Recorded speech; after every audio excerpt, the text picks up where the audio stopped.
Okay, Dr. Vaknin, we are so excited to have you here. Thank you for Just having me. quick introductions. This is Lizzie here, and she and I are the Matadoras, and Nice to meet you. we were both married to the same toxic narcissist for a combination of about 33 years between the two of us. The same guy. Um, Pardon me? The same guy? The same guy. We were married to the same guy, which Oh my is God. That's an yes. even. No. Yes, and we found out that while he was married to Lizzie, he was living a double life and dating another woman and becoming a family with her. And so Lizzie and I set out to find that woman because Lizzie had found some cards and some evidence that with dates on them and evidence that he was with another woman. Anyway, we successfully found the other woman, and This is then we better than saw him. Netflix. Yeah. Yes, and then he ran off to wife number four after that woman left. And after that, she and I just said, enough's enough. We have to tell our story. We can't just sit by, right? Well, this happens to people all over the world. And so that's why we started the Matadoras. And then Sally, you want to tell a little short story for you, Sally? Sure. Yeah. So I'm the founder of Lessons in Growth, Life and Relationship Coaching. I ran into my narcissist when I was in Texas. I'm currently in North Carolina.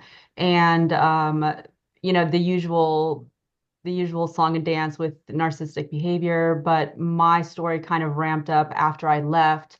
In which he hired somebody to kill me. He tried to set me up to go to prison. He put trackers on my vehicle. He was doing kind of anything and everything, had people spying on me, had set me up to be robbed, turned people against me, defamation of character, the usual. So I got away. I left Texas, moved to North Carolina, and I just felt my calling was to help others. Kind of my specific niche is after you've left to help with the healing process and kind of come to terms with what happened, what were the repeating patterns and toxic behaviors within ourselves that we needed to learn in order to move forward without having the cycles repeat.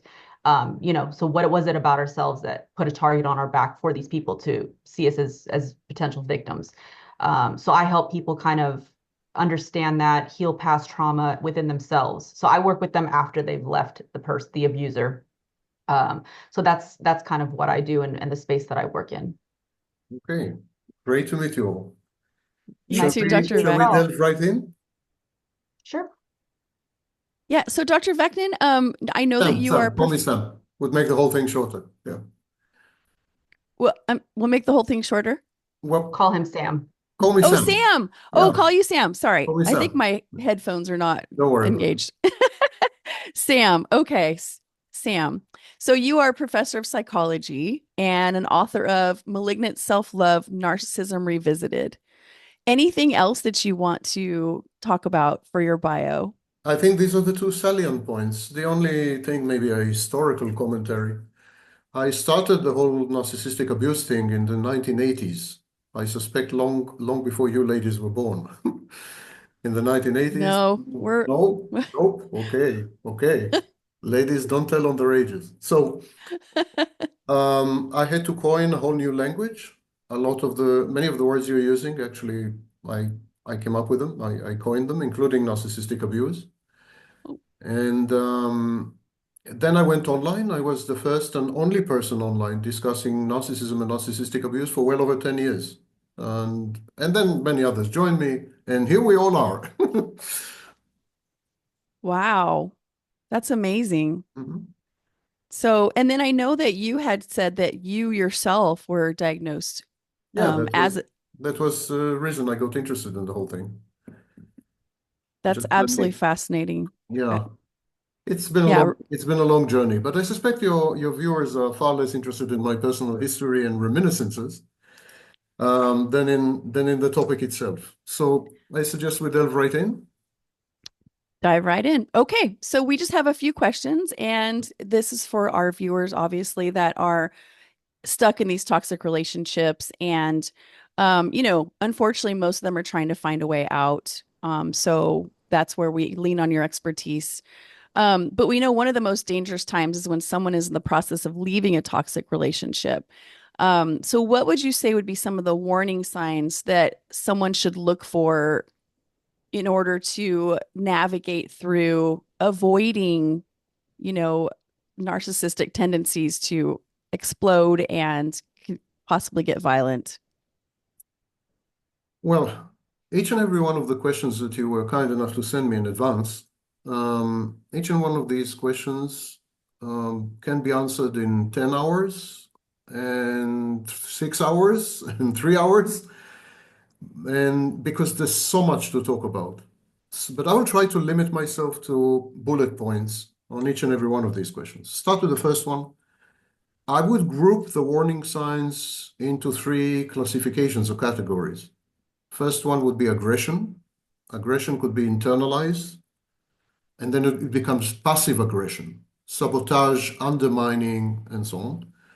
Aggression could be externalized, and then it's verbal aggression, physical aggression, and so on and so forth. Any hint of aggression is a very bad sign because aggression is not what we call in psychology self-delimiting. In other words, aggression feeds on itself. It's a positive reinforcement for itself. The more aggressive you become, the more aggressive you become. So that's an exceedingly worrying sign.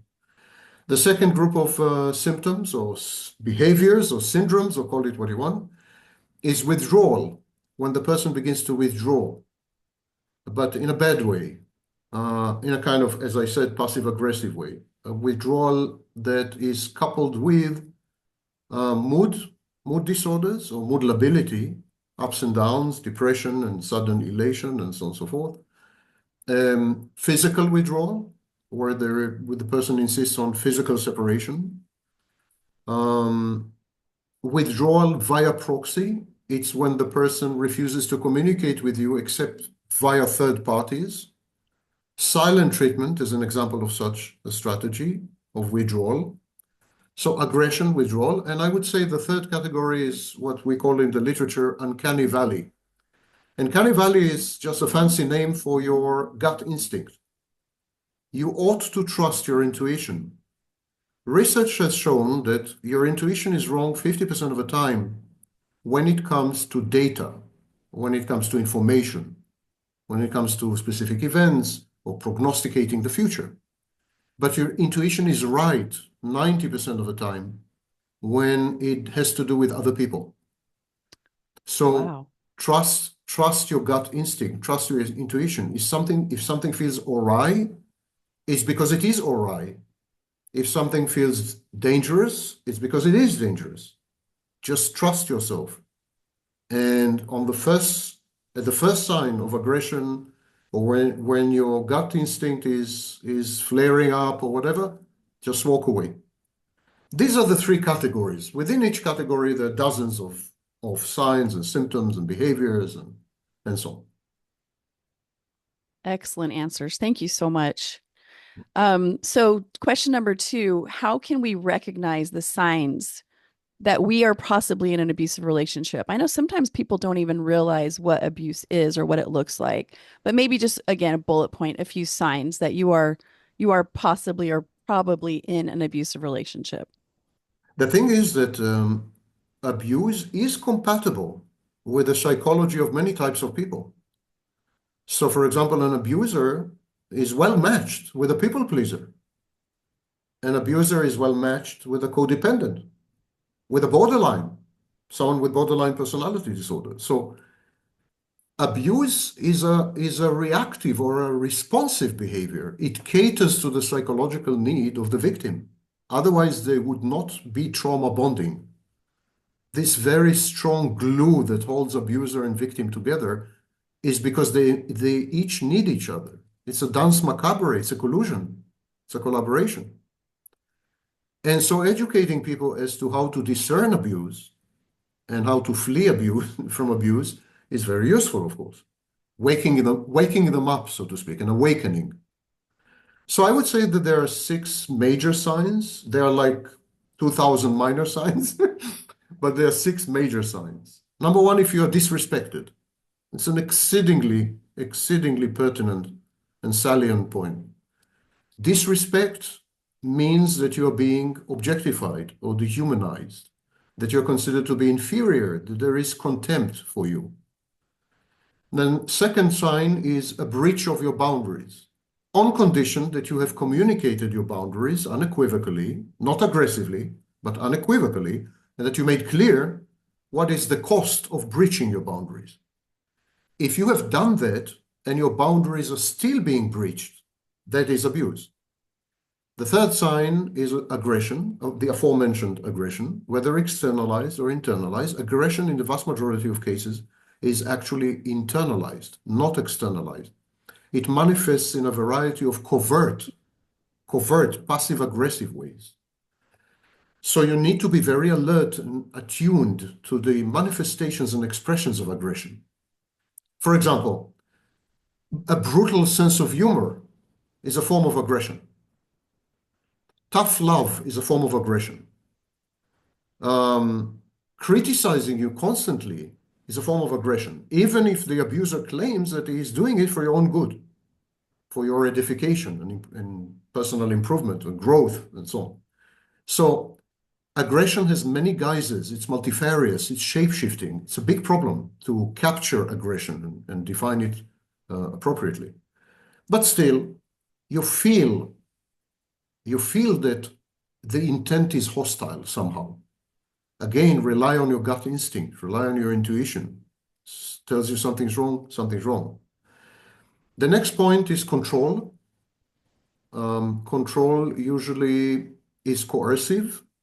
There is a form of micromanagement, but control doesn't need to be prescriptive. Prescriptive control is I'm telling you what you're allowed to do, and I'm telling you what you're not allowed to do. That's prescriptive control. Control can have many guises, exactly like aggression. It is a form of aggression, actually. For example, I can be intrusive. Being intrusive is a form of control. Wanting to know everything about you, every second of your day. What have you been doing? Who have you been doing it with? This is a form of control, informational control. Control could be spying on you. Control could be using third parties to spy on you, and so on. Control could be deciding to which restaurant you would go without consulting you. Taking the car keys and driving the car without asking you for permission. That's control. It's surreptitious, it's stealth, but it's still control. It's a bad sign. The next sign is instability and unpredictability. Unpredictability allows the abuser to control you.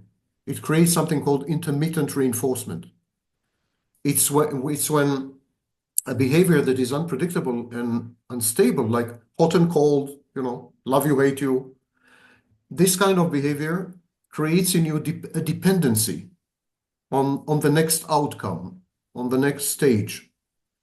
And so you become addicted to these ups and downs and these cycles because you anticipate the good while ignoring or repressing or denying the bad.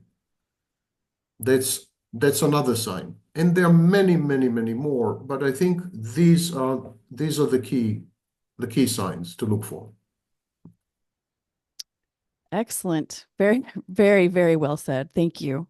Okay. So I think that's 2 and 3 are gonna be kind of together because I think those are, some tactics that you had mentioned within that. No, So actually, question number. I prepared something special for 3 if you want. Oh, very good. I have Great. more So to okay, say. so number 3. So Because what are some common? number two are the signs that you're being abused. Number 3 are the techniques that the abuser Okay, used to abuse you. excellent. Great. They're Great. not necessarily coextant. So again, there are hundreds of techniques, literally hundreds. In my original work in the late 1980s, and the first edition of my book was published in 1999. That's also very early on. In that book, I've identified well over 60 techniques. And that was a very long time ago. That was like 3 decades ago. We've learned a lot since then. There are probably easily 100 frequently used techniques of abuse.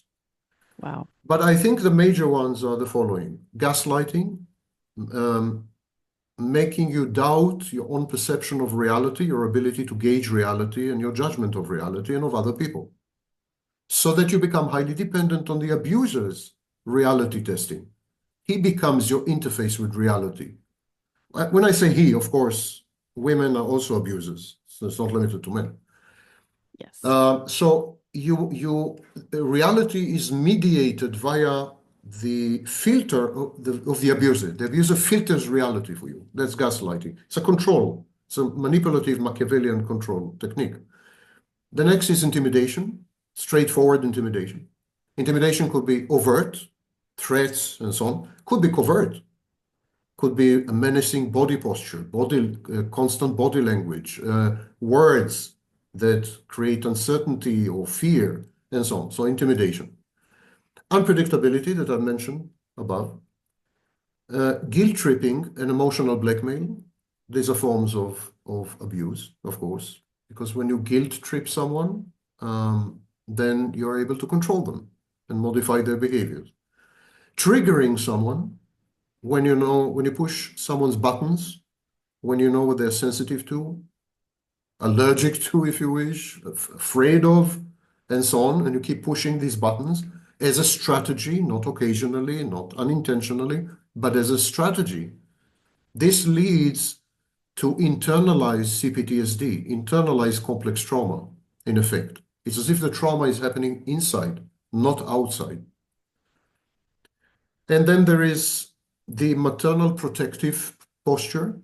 It's when the abuser actually behaves as a child would and triggers in you maternal and protective instincts, thereby captivating you, baiting you, luring you into a fantasy, or the shared fantasy in the case of a narcissist, or into a fantastic space in the case of a psychopath and so on. It's always a fantasy, by the way. It's always a dream. It's never real. The abuser's worst nightmare is reality. He needs to divorce you from reality and from anyone who can anchor you in reality, your family members, your friends, your social network, because they're bridges to reality. He needs to derealize you. Now, derealization is a dissociative mechanism. It's a pathology. So he induces in you a pathology, in effect. He renders you borderline, if you wish. He creates in you a simulation of a borderline state, a borderline personality organization, by forcing you to dissociate, to cut off reality all the time.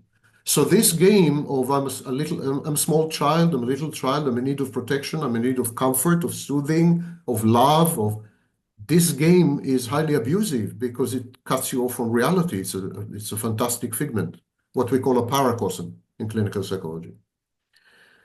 Then the last strategy or technique or whatever is the smear campaign and the flying monkeys. Flying monkeys is a phrase I coined. It's not borrowed from the Wizard of Oz. That's a common misconception online. Anyhow, flying monkeys and smear campaigns are the long arms of the abuser. It's like sending an army overseas to invade a country or whatever. So it's a long arm of the abuser. It allows the abuser plausible deniability. It wasn't me. I didn't do anything. No, I wasn't even there. And on the one hand, and on the other hand, it allows the abuser to modulate escalation.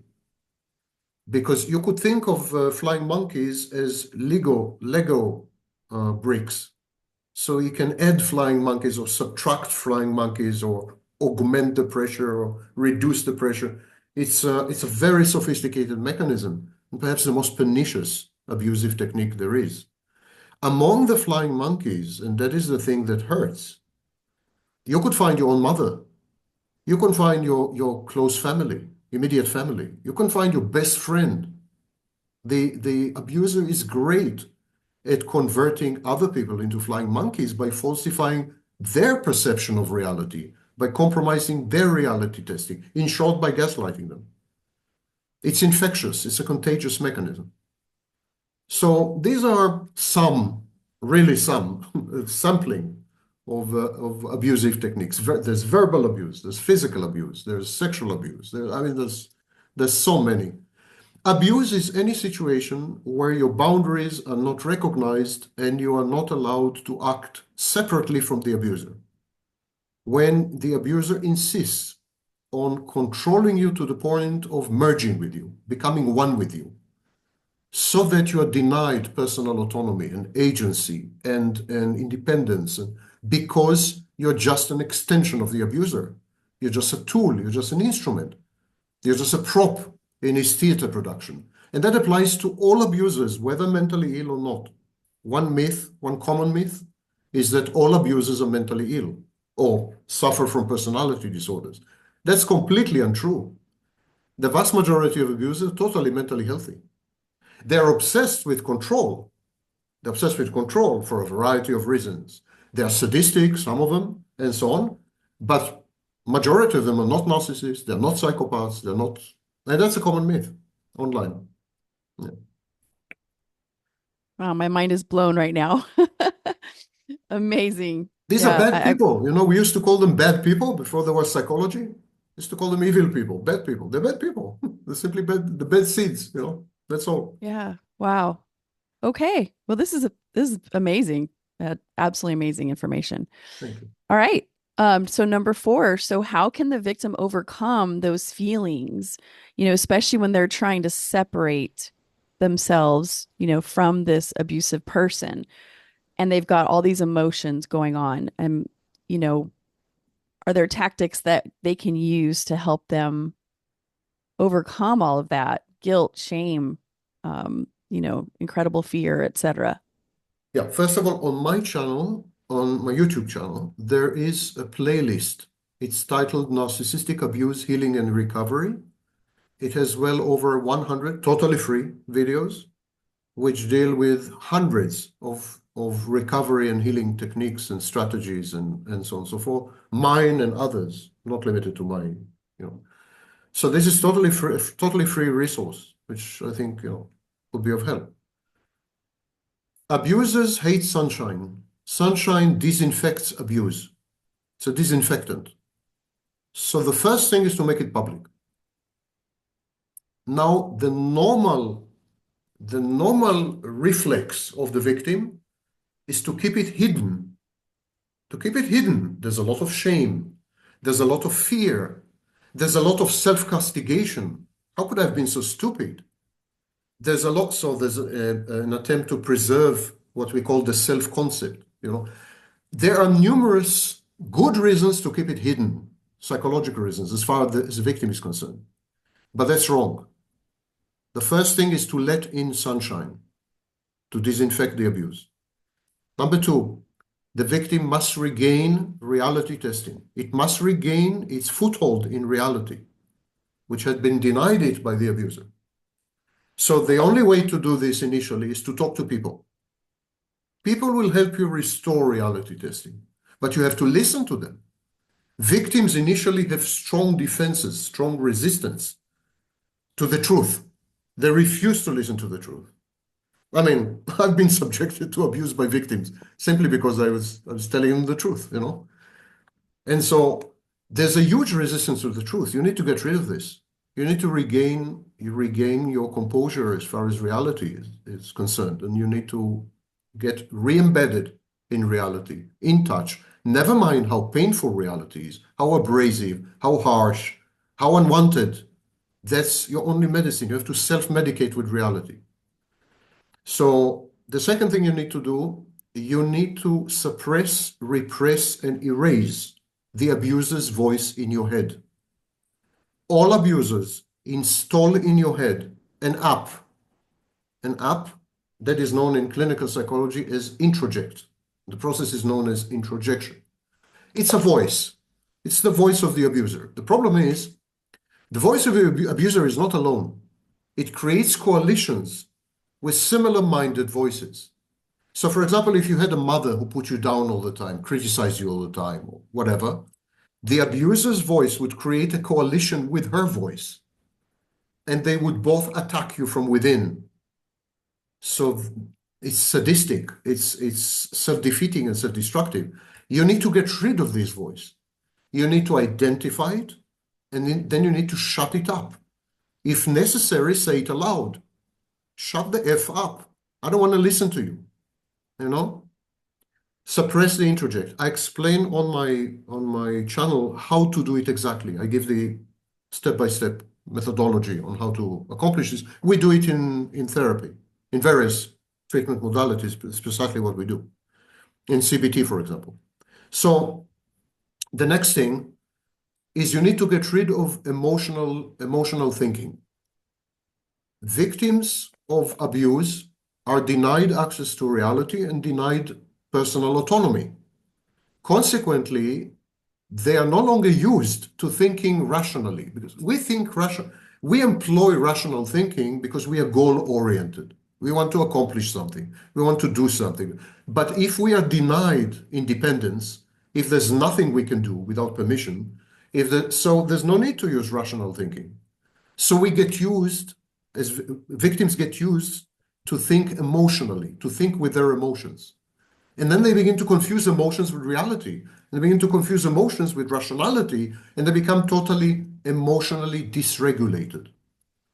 So the third element or third step is to re-regulate your emotions, to regain emotional regulation, control over your emotions. And whenever you engage in thinking, which is a cognitive process, you can identify it easily. Whenever you engage in thinking, if you spot any hint of emotion, remove it. Healthy people can engage in partly emotional thinking. You cannot afford it as a victim for a while. For a while. You will get healthy. The prognosis is excellent, by the way. But when you're in this stage, you are not healthy. Abusers make you mentally unhealthy. It's unfortunate, but it's true. So you need to think of yourself as someone in need of help, someone who is not right in the head temporarily until you are right in the head again. And the last point I would make is that you need to abandon the abuser's hooks. Abuser has hooks into you, has cast hooks into you. It's like fishing. You're a fish and there's a hook in your mouth. You need to get rid of these hooks. I mentioned one of these hooks, the abuser's alleged suffering inner child.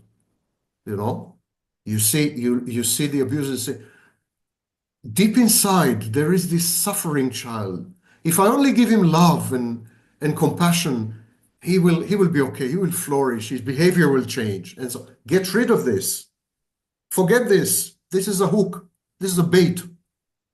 You need to unbait yourself. So you need to make a list, a mental list or a physical list. You need to make a list of everything that he has told you that made you addicted to him, or made you protective of him, or made you love him, or made you compromise your own principles and standards and boundaries. All these are hooks, they're baits, and you need to let go of them. It's very painful to let go of them because if your maternal instinct or reflex has been triggered, you're a mother. You have to get rid of your child. You have to give up on your child. Never mind that this child could be twice your size and, muscular, and it's still your child, and you have to give up on your child. It's very painful. All these baits and hooks are your hot button topics. So he knows how to push your button. He knows how to press your buttons. He knows how to program you. You're programmed.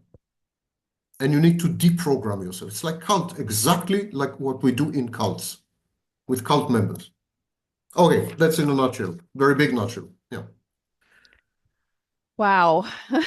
This is taking me back to, wow. It's been a long time since I've been with my ex, but this is all taking me back to all those things. And they are so true. They are so true. Goodness. Thank you. Okay. Question number 5. What strategies can we use to protect ourselves and our children during and after the separation? Lizzie had a good friend that was murdered by her husband, and he didn't ever even show any signs of physical abuse. It was just all emotional. And then he somehow caught wind that she might be leaving. She hadn't even left yet, right, Lizzie? And so he said, "Hey, let's meet at this certain place," which she did feel uncomfortable about it because she reached out and, stated the fact that it seemed strange. And then he took her life and his own life and left the children orphaned. So obviously, this is something that's near and dear to our hearts. So, what strategies should we use? Obviously, we know our intuition is a huge one, but are there any other strategies that we should use to protect ourselves and our children? Yeah. What I'm gonna say now is gonna provoke all of you probably and sound utterly counterintuitive. but everything I say, because I'm a professor, I'm not a therapist, I'm not a clinician, I'm a professor of psychology. So I have to teach people. And so in order to teach people, I have to learn. So I spend most of my time learning, a small amount of time teaching. And there are some counterintuitive things. And because they're counterintuitive, it grants the abuser an advantage. So people follow common sense. Abusers are not commonsensical. They're not. It doesn't make sense to abuse people. It's a totally self-defeating strategy. It's crazy. It's crazy making, you know? So you need to be crazy. So here's the first thing. Your children come second, not first. And the reason is something known as modeling. Modeling is a concept in a theory known as social cognitive theory or social learning theory. It says that children are exposed to models, role models. So they're exposed to a father, they're exposed to a mother, and so on. Now let's, for discussion's sake, assume that the father is the abuser and the mother is the abused party. The children are going to observe. They observe all the time.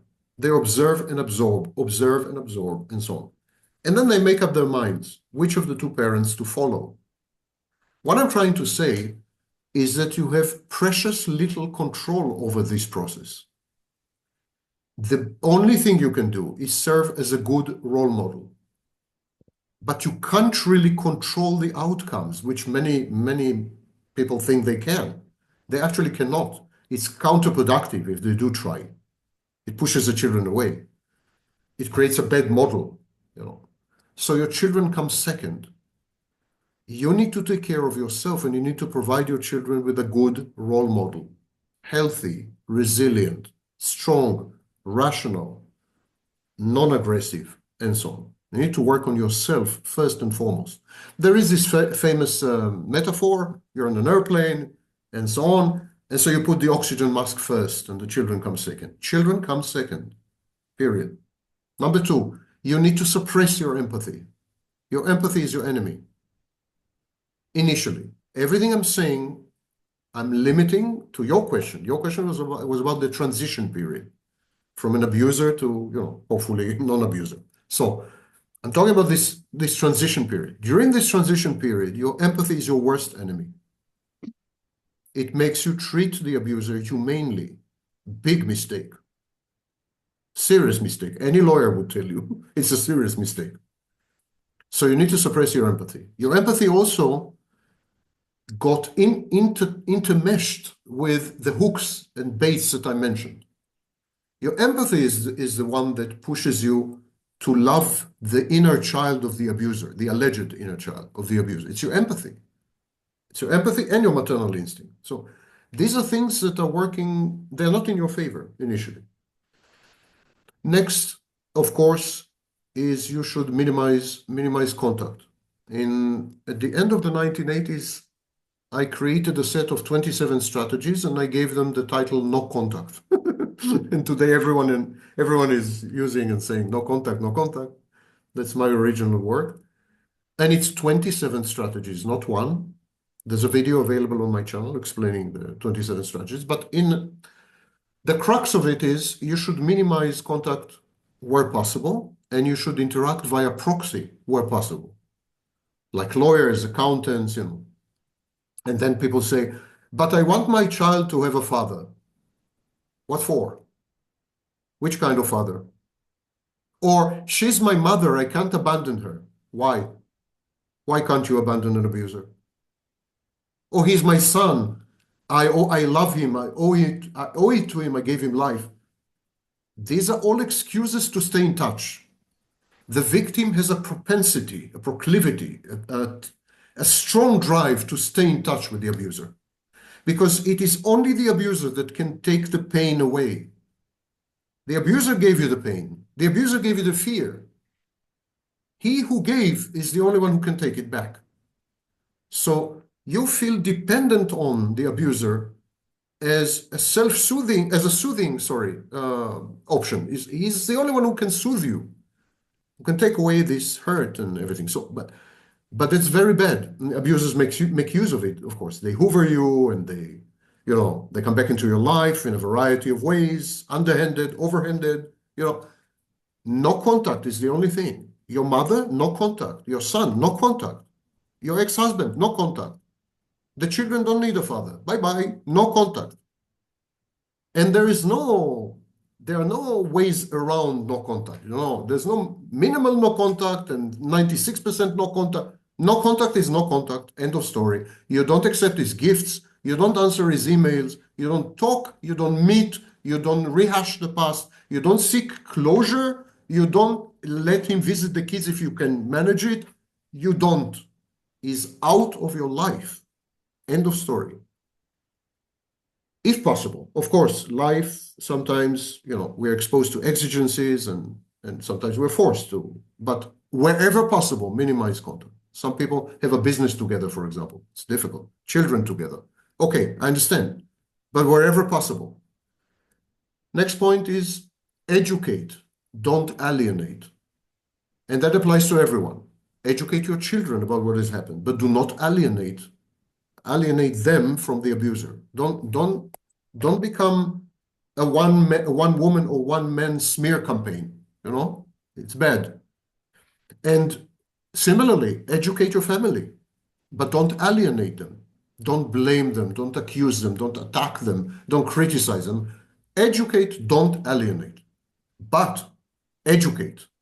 Educate the teachers of your children, educate your children, educate your friends and neighbors and family, and if necessary, the authorities, and if possible, the media. Educate all the time. That's what you're doing. All three of you are educating. That's good. And the last point is, you're damaged, you're broken. There is no relationship with an abuser that leaves you whole. That's self-aggrandizing nonsense. No one remains whole, never mind how strong and resilient and educated and accomplished and amazing. No one remains whole. So you're broken and you're damaged. Avoid triggers. Do not act impulsively or recklessly. Be measured. Hold it. Slow down. Do not trust yourself initially. Do not trust yourself initially. Wait. Just wait. You will know when you have been restored, when you have regained your previous identity, because your identity has been taken away, has been absconded with. You're no longer the same person. Don't kid yourself. Okay. That's it for question Excellent. 5. Excellent, excellent, excellent. All right. Question number 6. And it might kind of intermesh with number 5, but how can I cope with the emotional and psychological impact There's so of much to abuse? say that you need not worry about intermeshment, about overlaps, because there's so Okay. much to say that Okay. Very good. we could talk for many more hours. So number 6 is the first thing. I think you should let go of pathological hope, or what I call malignant optimism. So it is this malignant optimism or pathological hope that you could have changed things, that somehow things were that you were in control of things somehow. Somehow it's your fault. Had you only acted differently, had you only made a different choice or decision, had you only been there or not been there. I mean, this is known as autoplastic defense. Autoplastic defense is when we tend to blame ourselves for things that go bad or go wrong, because the alternative is to say we are helpless. So we would rather feel guilty and shamed than admit that we are helpless. So the first thing is humility. You need to develop humility. You need to be humble and realize that no, you're not in control. You are helpless. And therefore, by implication, none of this, I would say none of this, is your fault. Most abusers operate according to deeply embedded internal psychological dynamics, which have nothing to do with you. You're totally interchangeable. And here's another lesson that is very difficult for victims to accept. You're commoditized. You're like so many grains of rice. You have not been chosen. You've not been chosen because of your traits or properties, or you've been chosen because you were available and willing to participate in the game somehow. So because you're interchangeable, that means that you have contributed little to nothing. You do need to assume responsibility, but not for the abuse. You need to assume responsibility for your own faulty mate selection, choices, decisions. You ask yourself, what's wrong with me? Why did I end up in this situation? But do not ask yourself, what could I have done differently to prevent the abuse? Nothing. Don't bother. Absolutely nothing. Reverse the roles. Abusers dictate, you follow. You dictate, let him follow. Reverse the roles. Next, suppress the introject. Remember the voice of the abuser in your head? When you suppress this introject, silence it, the introject, you're able to separate from the abuser. And the minute you separate from the abuser, you become your own individual. And then you're able to regain your identity. Now, this is a replay. This is a reenactment of an early childhood process. When we're very small, like 18 months old to 36 months old, there is a phase known as separation individuation. It's when we separate from mommy usually, and we become individuals. And what the abuser does, the abuser regresses you, infantilizes you. He makes you an infant again because you become totally dependent on the abuser. And so you become an infant. As an infant, you regress beyond back to the phase prior to separation individuation. We call this the symbiotic phase. You create a symbiosis with the abuser. So you're a baby. When the abuser is gone, you're 18 months old. And now you need to separate again, all over again, and become an individual all over again because you've been regressed back to the womb. Womb in Latin is matrix. That's the matrix. You've been in the movie, all of you. Okay, no dependency. So separation, individuation is getting rid of dependency.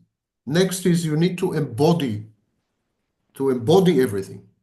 So whichever stage you're going through, you need to work through your body as well. There's a wonderful book, The Body Knows the Score. And I recommend for everyone to read it. So, but embodiment is very critical. In other words, don't limit yourself to your mind, to your psychology, but work through your body. If necessary, meditation, yoga, I don't know what works for you. Whatever works for you, jogging, hiking, work through your body. Get intimate with your body.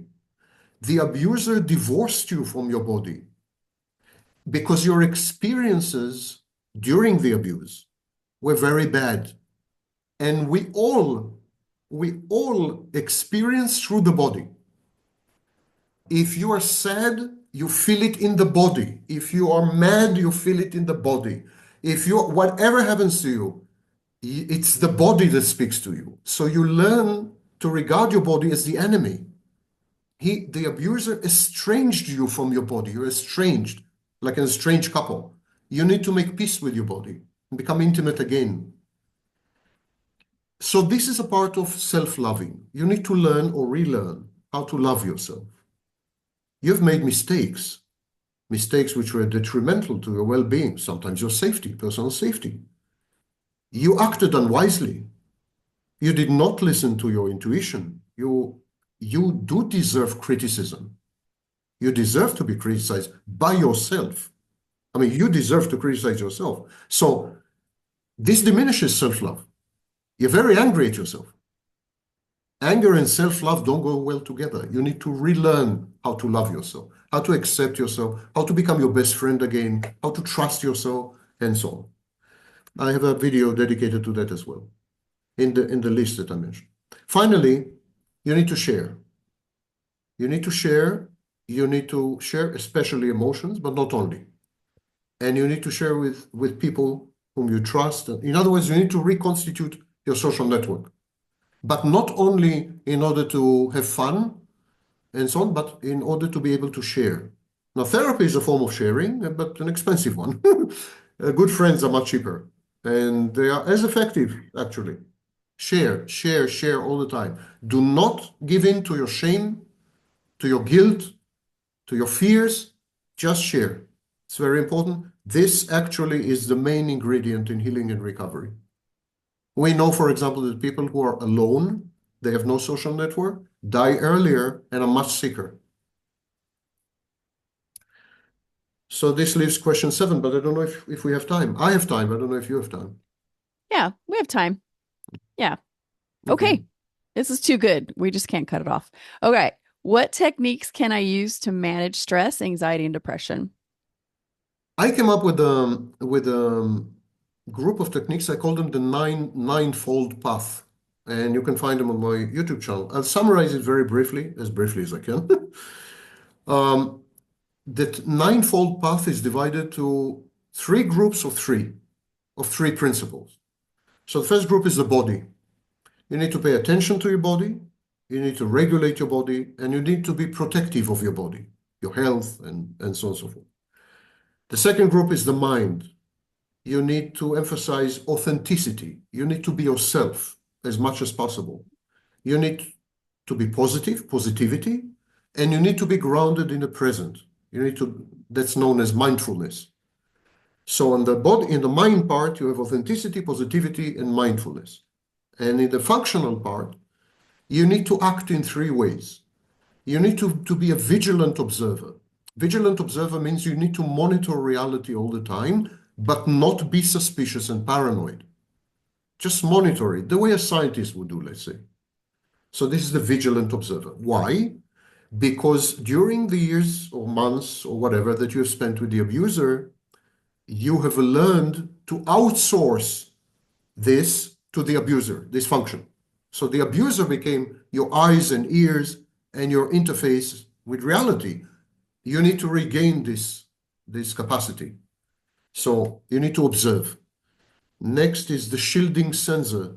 The shielding sensor, you need to build a sensor or a censorship against introjects, against internal voices that try to put you down or to take you down. You have many such voices. It's not limited to the abuser.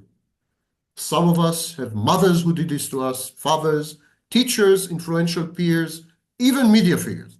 Don't let these voices drag you down, denigrate you, demean you, criticize, chastise.